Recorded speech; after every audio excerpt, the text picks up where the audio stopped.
சென்ற வருஷம் ஜனவரி மாதத்தில் ஒரு நாள் கோமதியை பார்ப்பதற்கு புரொஃபசர் திரவியத்தின் வீட்டுக்கு வந்தான் லக்ஷ்மிகாந்தன்.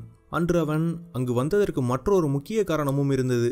கோமதியை தனக்கு மனம் செய்து கொடுக்க திரவியத்திடம் கேட்டுவிடுவது என்றுதான் வந்திருந்தான். பீதாம்பரமும் அப்போது அங்குதான் இருந்தான். அந்த சமயத்தில்தான் புரொஃபசர் திரவியத்தின் மகத்தான ஆராய்ச்சி ஒரு இறுதி கட்டத்தை நெருங்கி வந்திருந்தது. ஒரே ஒரு பரிசோதனையை செய்து பார்த்துவிட்டால் அதன் வெற்றி தோல்வியை நிர்ணயித்து விடலாம். உலகம் ஒரு மாபெரும் உண்மையை கண்டு திக்குமுக்காடி திரவியத்தை தலைமேல் தூக்கி வைத்து கொண்டாடும். ஆனால் அந்த பரிசோதனை ஒரு பயங்கரமானது. எல்லாவற்றுக்கும் துணிதவனாலேயே அந்த பரிசோதனைக்கு ஈடு கொடுக்க முடியும். அவனை கொண்டுதான் அந்த ஆராய்ச்சியின் வெற்றி தோல்வியை கணிக்க முடியும். லக்ஷ்மிகாந்தமும் திரவியமும் பீதாம்பரமும் ஒன்றாக உட்கார்ந்து சிற்றுண்டி உண்ண ஆரம்பித்தார்கள். கோமதியும் அவர்களுடன் உட்கார்ந்திருந்தாள். ஆனால் அவள் எதுவும் சாப்பிடவில்லை. ஏதோ ஒரு புத்தகத்தை வைத்து படித்து கொண்டு மௌனமாக உட்கார்ந்திருந்தாள். திரவியம் தனது ஆராய்ச்சியின் மகிமை பற்றி சுருக்கமாக சில வார்த்தைகள் சொல்லிக் கொண்டிருந்தார். பீதாம்பரமும் ரொம்பவும் அடக்கமாக அதை கேட்டு கொண்டிருந்தான். ஆனால் அவனுடைய பார்வை மனம் எல்லாம் எதிரே உட்கார்ந்திருந்த கோமதியின் மீது தான் இருந்தது. திரவியத்தின் பேச்சில் ரொம்பவும் உற்சாகமாக கலந்து கொண்டிருந்தான் லக்ஷ்மிகாந்தன். அவனுடைய பார்வையும் அடிக்கடி கோமதியின் பக்கமே திரும்பி வந்து கொண்டிருந்தது. அவன் பேச்சோடு பேச்சாக தான் வந்திருக்கும் விஷயம் பற்றி திரவியத்துடன் மெல்ல ஆரம்பித்தான். முதலில் பட்டும் படாததுமாக தான் சொன்னான். பிறகு நேரடியாகவே கேட்டுவிட்டான். மாமா, என் அப்பா அம்மாவின் அனுமதியின் பேரில்தான் நான் இதை கேட்கிறேன். என்னுடைய வைத்திய படிப்பு இந்த வருஷத்தோடு முடிவடைகிறது. அப்பா எனக்கு சொந்தத்தில் ஒரு டிஸ்பென்சரி வைத்துக்கொள்ள பணமும் கொடுத்து விட்டார். டிஸ்பென்சரி திறப்பதற்கு முன் என் கல்யாணத்தை முடித்துவிட வேண்டும் என்பது அவர்களின் எண்ணம். என்னுடைய அபிப்பிராயத்தை சொன்னேன். அவர்களுக்கும் அது பற்றி திருப்திதான். கோமதியின் கருத்தை நான் ஓரளவு அறிந்து கொண்டேன். இப்போது உங்கள் சம்மதம் ஒன்றுதான் பாக்கி. நீங்கள் சரி என்றால் இந்த வாரத்திலேயே கல்யாண ஏற்பாடுகளை செய்து முடித்துவிட தயாராக இருக்கிறோம். இதை கேட்டு போகத்தான் இப்போது இங்கே வந்திருக்கிறேன். அவன் சொன்னது அனைத்தையும் அங்கிருந்த மூவரும் கவனமாக கேட்டனர். அந்த வினாடியே பீதாம்பரத்தின் முகத்தில் பிரேதக்கலை படிந்துவிட்டது. தன் தலையை தொங்க போட்டுக்கொண்டு மௌனமாக உட்கார்ந்து விட்டான். கோமதியோ எவ்வித உணர்ச்சியையும் வெளிக்காட்டிக் கொள்ளாமல் மௌனமாக மரக்கட்டை போல் உட்கார்ந்திருந்தாள். அவள் அவனுடைய பேச்சை ஆமோதிக்கிறாளா வெறுக்கிறாளா என்பது ஒன்றுமே தெரியவில்லை. சித்தப்பிரமை பிடித்தவள் போல் சிலையாக உட்கார்ந்திருந்தாள். ஆனால் புரொஃபசர் திரவியமோ உதடு திரவாமல் மெல்ல முறுவலித்தார். முறுவலித்து கொண்டே ஏதோ ஒரு ஆழ்ந்த சிந்தனையில் மூழ்கிவிட்டார் என்பது அவரது நெற்றி சுருக்கங்களில் இருந்து தெரிந்தது. பிறகு சட்டென ஒரு முடிவுக்கு வந்தவராய் நிமிர்ந்தார். தம் எதிரே உட்கார்ந்திருந்த 3 பேரையும் ஒரு முறை ஏற இறங்க பார்த்தார்.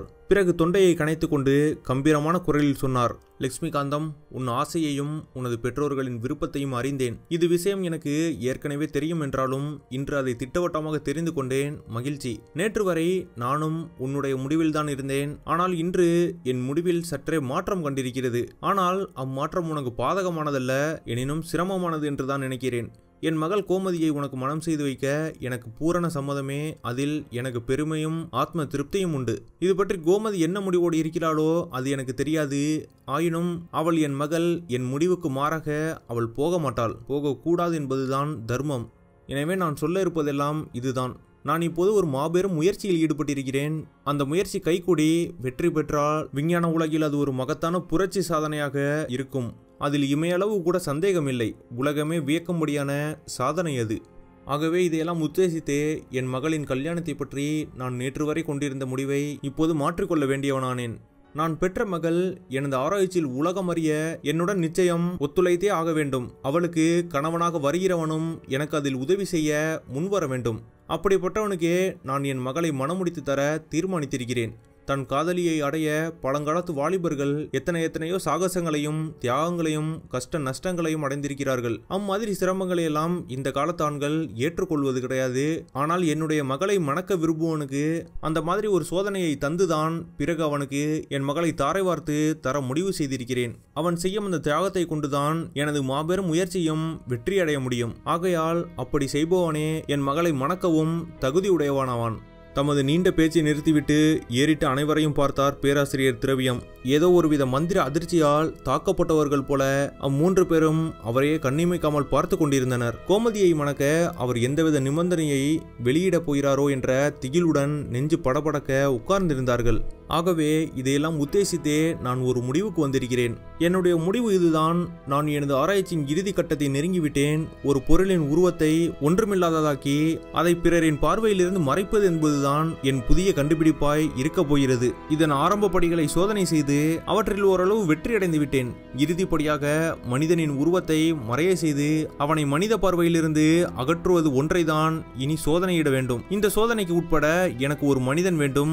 அவன் அதனால் ஏற்படும் சாதக பாதகங்களை ஏற்றுக்கொள்ளும் துணிவு கொண்டவனாய் இருக்க வேண்டும். தனது உருவத் தோற்றத்தை அவன் இழந்து பிறகு மீண்டும் அவன் தன் உருவை பெற தக்க ஆராய்ச்சியை நான் துவங்கி அதில் வெற்றியடையும் வரை அவன் மறைந்து இருந்து என்னுடன் கடைசி வரை ஒத்துழைக்க வேண்டும். அப்படி ஒத்துழைத்து அதனால் நான் வெற்றியடைந்து அவன் தன் பழைய உருவத்தை அடைந்ததும் என் மகளை அவன் சொந்தமாக்கிக் கொள்ளலாம். இந்த மாபெரும் கண்டுபிடிப்பின் காப்பிரைட் உரிமையை அவன் பெயருக்கு எழுதி வைத்து என் மகள் கோமதியையும் அவனுக்கு சிறப்பாக மணமுடித்து வைப்பேன்.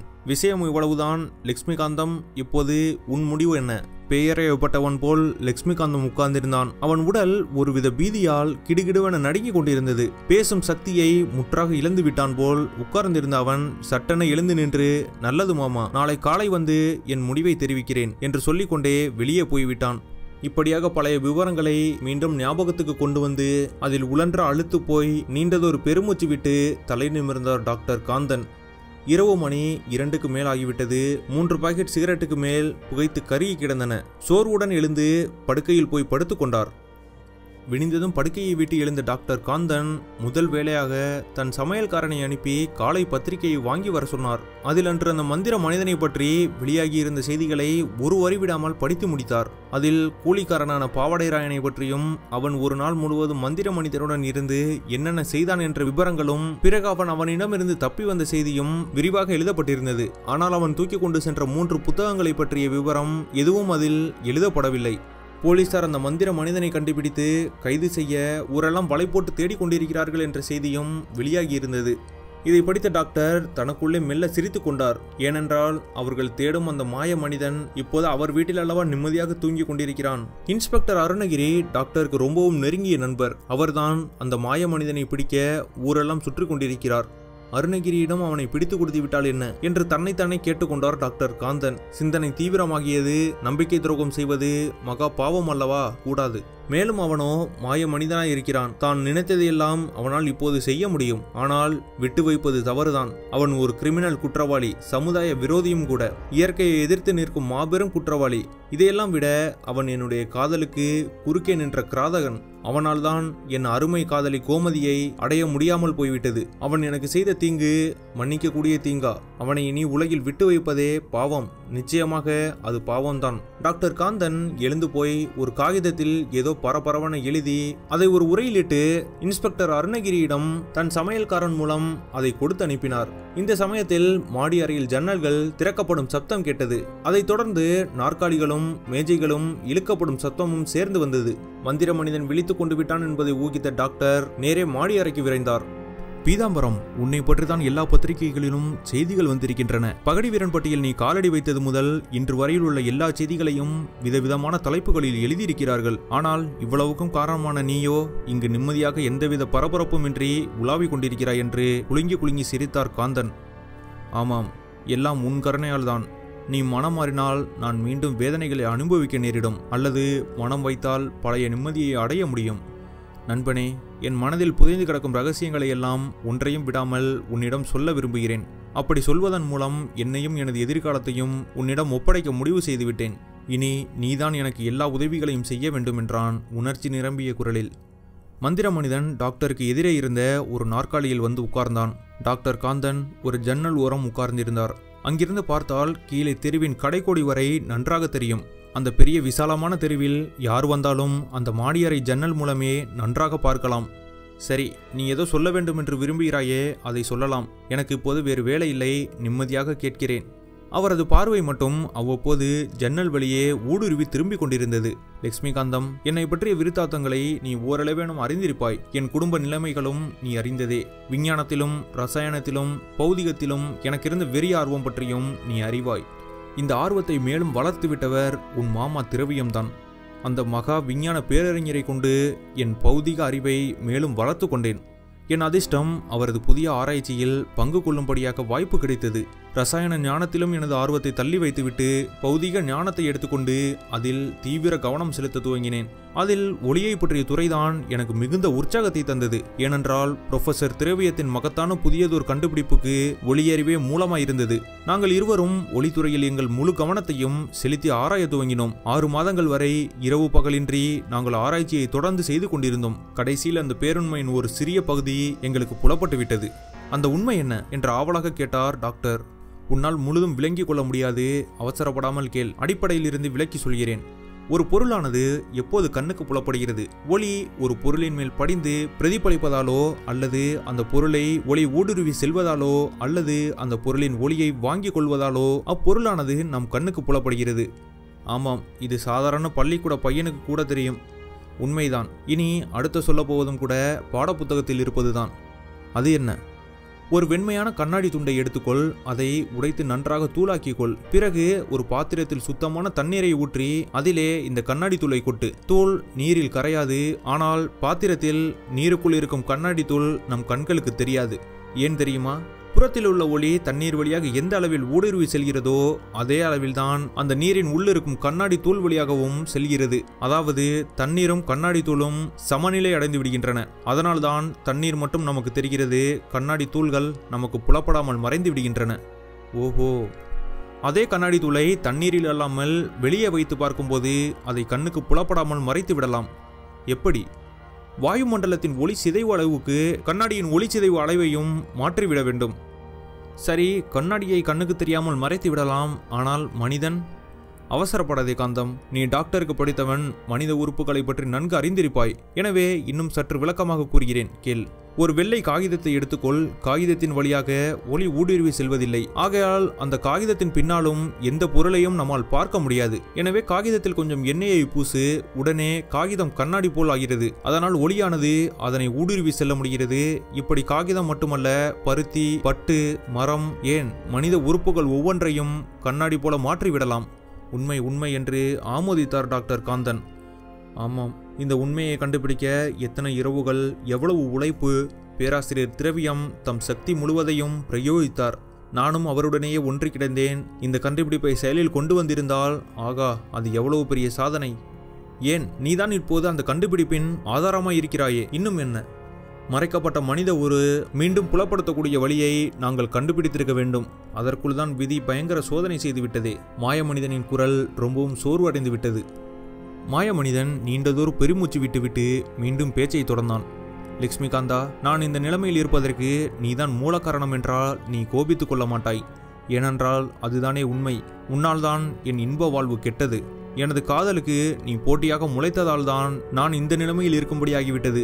இனி உன் மனதை புண்படுத்தி என்ன பிரயோஜனம்? சரி, விஷயத்தை சொல்கிறேன். ஒளியை பற்றி ஒரு புதிய பேருண்மையை கண்டுபிடித்த பேராசிரியர் திரவியம் அதன் ஆரம்ப சோதனைகளை எப்படி செய்தார் தெரியுமா? அது ரொம்பவும் சோகமயமான ஒரு விஷயம். சோதனையை துவங்குவதற்கு முன் கோமதியை அவரது பங்களாவிலிருந்து வேறெங்கேனும் அனுப்பி வைத்து விட வேண்டும் என்று திட்டமிட்டார். அதன்படி அவளை பம்பாயில் இருந்த அவரது தம்பி ஒருவரின் வீட்டுக்கு அனுப்பி வைத்து விட்டார். உடனே நாங்கள் 6 மாதங்கள் வரை ஒளி ஆராய்ச்சியில் இறங்கினோம். அந்த 6 மாதங்களில் எத்தனை நாள் தூங்கினோம், எத்தனை வேளை சாப்பிட்டோம் என்பது கூட தெரியாது. இறுதியில் எங்கள் கண்டுபிடிப்புக்குரிய கணக்குகளும் ரசாயன கலவைகளும் ஒரு பிரத்யேக நூதன இயந்திரமும் தயாராகின. அதன் பிறகுதான் நாங்கள் முதல் பரிசோதனையில் இறங்கினோம். அந்த இயந்திரம் அது ஒரு காஸ் என்ஜின் மாதிரி என்று நினைத்துக்கொள். அதில் ஒரு சிறிய தோல்பையை வைத்து இயந்திரத்தை இயக்க ஆரம்பித்தார் திரவியம். அப்போதுதான் அந்த முதல் ஆச்சரியம் நடந்தது. ஆமாம், முதலில் நான் கூட நம்பவில்லை. கண்களை நன்றாக துடைத்து கொண்டு பார்த்தேன். அந்த இயந்திரத்தின் தட்டில் போட்ட அந்த தோல்பை காணாமல் போய்விட்டது. எல்லையற்ற குதூகலத்தால் புரொஃபசர் திரவியம் தன்னை மறந்து ஒரு துள்ளி குதித்தார். இந்த சமயத்தில் நாங்கள் இருந்த அறையில் ஒரு சத்தம் கேட்டது. திரவியம் திரும்பி பார்த்தார். பக்கத்து வீட்டுக்காரியின் பூனை ஒன்று நின்று கொண்டிருந்தது. உடனே அவர் அந்த பூனையை பிடித்தார். அதற்கு கொஞ்சம் அபினை கொடுத்தார். அபினை தின்ற பூனை மயங்கிவிட்டது. அதை 2வது பரிசோதனையாக அந்த இயந்திரத்தின் மேல் படுக்க வைத்து முன்போல மிஷினை இயக்கினார். ஆனால் இந்த பரிசோதனை ஓரளவு தோல்வியிலேயே முடிந்துவிட்டது. என்ன, தோல்வியா என்று அவசரமாக கேட்டார் டாக்டர் காந்தன். ஆமாம், 2 விதமான தோல்விகள். தோல்பை மறைந்தது போல பூனை மறையவில்லையா? அப்படி இல்லை, பூனை மறைந்து விட்டது. ஆனால் அதன் கண்களும் நகங்களும் மட்டும் மறையவில்லை. அதன் கண்கள் மாத்திரம் பளபளவென தெரிந்தன. அந்த பூனையின் உருவத் தோற்றம் மறைவதற்கு எவ்வளவு நேரம் பிடித்தது? 4 மணி நேரம். பூனையை மறைய செய்ய 4 மணி நேரம் தேவைப்பட்டது. பிறகு அந்த பூனையை என்ன செய்தீர்கள்? திரவியம் அதை விரட்டி அடித்து விட்டார். ஏன்? அது போட்ட கூச்சலை எங்களால் சகிக்க முடியவில்லை. இருவரும் அதை பிடிக்க தாவி தாவி பாய்ந்தோம். உருவமற்ற அதை பிடிக்கவே முடியவில்லை. அறை முழுவதும் மியாவ் மியாவ் என்ற ஒரே ஓலம். திரவியம் அவசரப்பட்ட அறையின் ஜன்னல் ஒன்றை திறந்து விட்டார். பூனை அவ்வழியே பாய்ந்து வெளியே ஓடிவிட்டது. பேராசிரியர் திரவியம் இதில்தான் ஒரு பெரிய தவறு செய்துவிட்டார். தவறா? ஆமாம், அந்த பூனையை அவர் சுட்டு தள்ளாமல் வெளியே விட்டது பெரிய தவறாகிவிட்டது. அதனால்தான் எங்கள் ஆராய்ச்சியே தடைப்பட்டது. அதை பிறகு சொல்கிறேன்.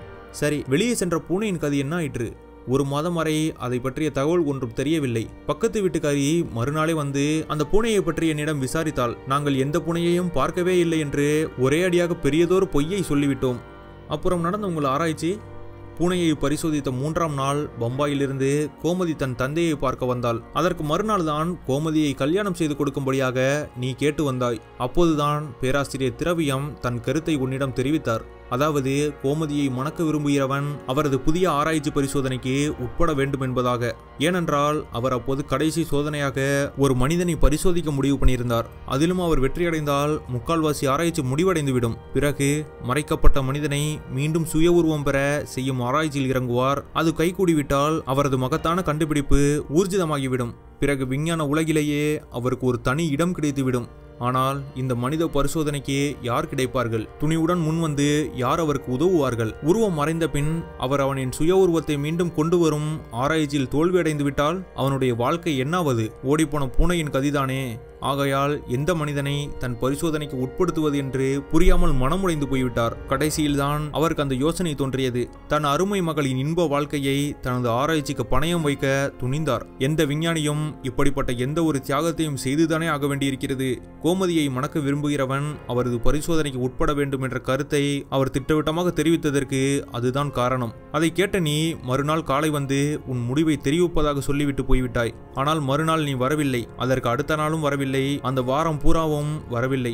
கடைசியில் ஒரு கார்டில் விவரத்தை தெரிவித்திருந்தாய். கேவலம் ஒரு பெண்ணை அடைவதற்காக என் இன்பமான எதிர்காலத்தை பாழாக்கிக் கொள்ள மாட்டேன் என்று அந்த கடிதத்தில் எழுதியிருந்தாய். அதை படித்து பார்த்த பேராசிரியர் திரவியம் அப்படியே இடிந்து போய் உட்கார்ந்து விட்டார்.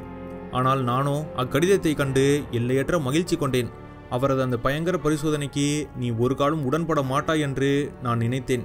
அப்படியே நீயும் கடிதம் எழுதினாய். உடனே புரொஃபசர் திரவியத்திடம் எனது முடிவை தெரிவித்தேன். அதாவது நானே அவரது ஆராய்ச்சியின் மனித பரிசோதனைக்கு உட்படுவதாக தெரிவித்தேன். இதை கேட்டு அவர் முதலில் பிரமித்து விட்டார். வேண்டாம் என்று மறுத்தார். ஆனால் உடனே தமது மாபெரும் ஆராய்ச்சிக்கு வேறு ஆள் கிடைக்காது என்பதற்காக சரி என்று ஒப்புக்கொண்டார். தமது சொந்த மகளை விட ஒரு இளம் விஞ்ஞானியின் வாழ்க்கை பாழாவதை விட அவரது லட்சியமே அவருக்கு பிரதானமாகிவிட்டது. எந்த விஞ்ஞானியின் குண இயல்பும் இப்படித்தான் இருக்கிறது. எனது இந்த மாபெரும் தியாகம் அவரது மனதை உருக்கிவிட்டது என்றாலும் அதற்காக அவர் தம் லட்சியத்தை கைவிடவில்லை. எனது இந்த முடிவை கேட்டு கோமதி திகைத்து விட்டாள். அவளுக்காக, அவள் மீது கொண்ட காதலுக்காக நான் செய்யவிருக்கும் தியாகத்தின் உயர்வை அவள் நன்றாக உணர்ந்து கொண்டாள். அவ்வளவு பெரிய தியாகம் செய்து என் வாழ்க்கையை பாழாக்கிக் கொள்ள வேண்டாம் என்று என்னிடம் கெஞ்சி மன்றாடினாள். அழுது புலம்பினாள். தன் தந்தையின் கால்களை கட்டிப்பிடித்துக் கொண்டு மனமுருக வேண்டினாள். ஆனால் திரவியத்தின் மனம் கரையவில்லை. அவரது பரிசோதனைக்கு உட்படுகிறவன்தான் அவளை மணந்து கொள்ள முடியும் என்று கண்டிப்பாக சொல்லிவிட்டார். அதற்கு மேல் ஒரு அபலை பெண்ணால் என்ன செய்ய முடியும்? அவள் கண்ணீர் விட்டு கதறிக்கொண்டே மீண்டும் பம்பாய்க்கு புறப்பட்டு போய்விட்டாள். எப்படியும் நான் வெற்றியடைந்து அவளை எனக்குரியவள் ஆக்கிக் கொள்வேன் என்று நான் அவளுக்கு ஆறுதல் சொல்லி அனுப்பி வைத்தேன். அவள் மீது நான் கொண்ட எல்லையற்ற காதல் என் இதயத்தை கல்லாக்கியது. அவளுக்காக என் உயிரை கொடுக்க சித்தமாகிவிட்டேன். இந்த செய்தியை கேள்விப்பட்ட என் தந்தை தாழ முடியாத வருத்தத்தால் மாரடைத்து இறந்து விட்டார்.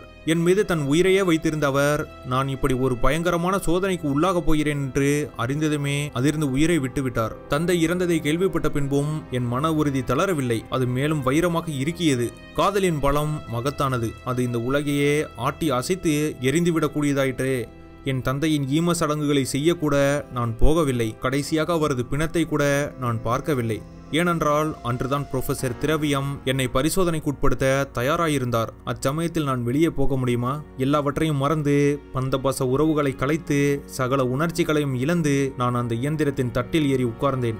மாய மனிதனின் தொண்டை கம்மியது. இதற்கு மேல் பேச முடியாமல் அழ ஆரம்பித்து விட்டான். டாக்டர் காந்தத்தின் மனமும் உருகிவிட்டது. அவரும் தன்னை அறியாமல் கண்கலங்கிவிட்டார். அதை வெளிக்காட்டிக் கொள்ளாமல் இருக்க ஒரு சிகரெட்டை பற்ற வைத்து அதை வேகமாக உறிஞ்சி புகைக்க ஆரம்பித்தார். டாக்டர் காந்தம் மாய மனிதனுக்கு உதவி செய்வாரா? எல்லாவற்றையும் அடுத்த வீடியோவில் பார்க்கலாம். இந்த வீடியோ பிடிச்சிருந்தா லைக் பண்ணுங்க. இந்த மறையும் மனிதன் தொடர் பத்தின உங்களுடைய மேலான கருத்துக்களை கீழே கமெண்ட் செக்ஷன்ல மறக்காம போஸ்ட் பண்ணுங்க. தொடர்ந்து இது மாதிரி கதைகளை கேட்கணுமா? ஒரு கதை சொல்ல சேனலுக்கு சப்ஸ்கிரைப் பண்ணிட்டு கூடவே இருக்க பெல் ஐகானையும் கிளிக் பண்ணுங்க. நன்றி.